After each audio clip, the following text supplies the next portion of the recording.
तभी अचानक Sentry entry मारता है और बिना एक सेकंड गंवाए वो सीधे नल को पकड़ लेता है, क्योंकि वो अर्थ पर उसके हमले को रोकना चाहता है। लेकिन नल कोई साधारण दुश्मन नहीं था। अगले ही पल वो सेंट्री को पकड़कर उसे बेरहमी से 2 टुकड़ों में फाड़ देता है। ये देखकर हर कोई सन्न रह जाता है। धीरे धीरे हालात और भी खतरनाक हो जाते हैं, क्योंकि एक एक करके सारे हीरोज और फिर पूरी अर्थ वेनम सिम्बायोट के कंट्रोल में आने लगती है। अब ये सिर्फ एक लड़ाई नहीं रही, ये पूरी दुनिया के खत्म होने की शुरुआत थी। तभी एडी ब्रॉक एक बड़ा फैसला लेता है। वो खुद अपनी लोकेशन नल को बता देता है, उम्मीद में कि वो दुनिया को छोड़कर सिर्फ उसे ले ले। लेकिन नल की सोच कुछ और ही थी। उसे एडी नहीं, उसका बेटा डिलन चाहिए था। और जैसे ही वो एडी का सिम्बियोट छीनकर उसे नीचे फेंकता है, एडी बुरी तरह घायल हो जाता है।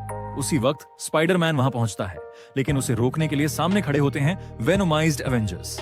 तभी एंट्री होती है ह्यूमन टॉर्च की, जो एक जबरदस्त ब्लास्ट मारकर रास्ता साफ कर देता है और स्पाइडरमैन एडी को लेकर फैंटास्टिक फोर के पास भाग जाता है। एडी की हालत बेहद नाजुक होती है और स्पाइडरमैन डिलन को यह बुरी खबर देने निकल पड़ता है। जब वो लैब में पहुंचते हैं तो वहां टोनी स्टार्क और रीड रिचर्ड्स समेत कई बड़े दिमाग इकट्ठा होते हैं। सब नल को रोकने की प्लानिंग कर रहे होते हैं और साथ ही ये भी सोच रहे होते हैं कि थॉर आखिर है कहां। टोनी एक प्लान लेकर आता है और एक सिम्बायोट सैंपल दिखाता है, जो एक ड्रैगन से लिया गया होता है। लेकिन कुछ अजीब होता है, वो सिम्बियोट एडी को बचाने की बजाय उसे मारने की कोशिश करता है। तभी डिलन आगे आता है और उस सिम्बियोट को खत्म कर देता है। ये देखकर टोनी और रीड दोनों हैरान रह जाते हैं। लेकिन तभी एडी की सांसें रुकने लगती हैं। हीरोज डिलन को थोड़ा वक्त देते हैं, लेकिन उसके अंदर का गुस्सा उसे बैटलफील्ड में ले जाता है। वो स्पाइडरमैन के साथ लड़ाई में उतरता है और वेनोमाइज्ड कैप्टन अमेरिका को खत्म कर देता है। तभी नल उसकी लोकेशन पकड़ लेता है और जैसे ही वो डिलन को पकड़ने जाता है, अचानक आसमान से बिजली गिरती है और एंट्री होती है थॉर की।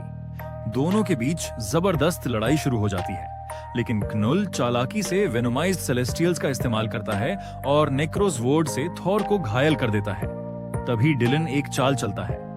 वो दिखाता है कि वो क्नुल के साथ जुड़ने वाला है, लेकिन असल में वो सिम्बियोट हाइव माइंड में घुसकर सारे हीरोज को आजाद कर देता है। तभी एक रहस्यमयी आवाज सबको गाइड करने लगती है और वो आवाज होती है जीन ग्रे की।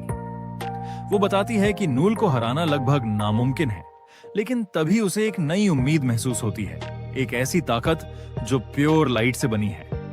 वो ताकत सिल्वर सर्फर के शरीर से निकलकर एडी में प्रवेश कर जाती है और तब एडी बन जाता है कॉस्मिक वेनम। वो म्जोल्नर और सिल्वर सर्फर की सोड को मिलाकर एक कॉस्मिक एक्स बनाता है और पहली बार क्नुल पीछे हटने लगता है।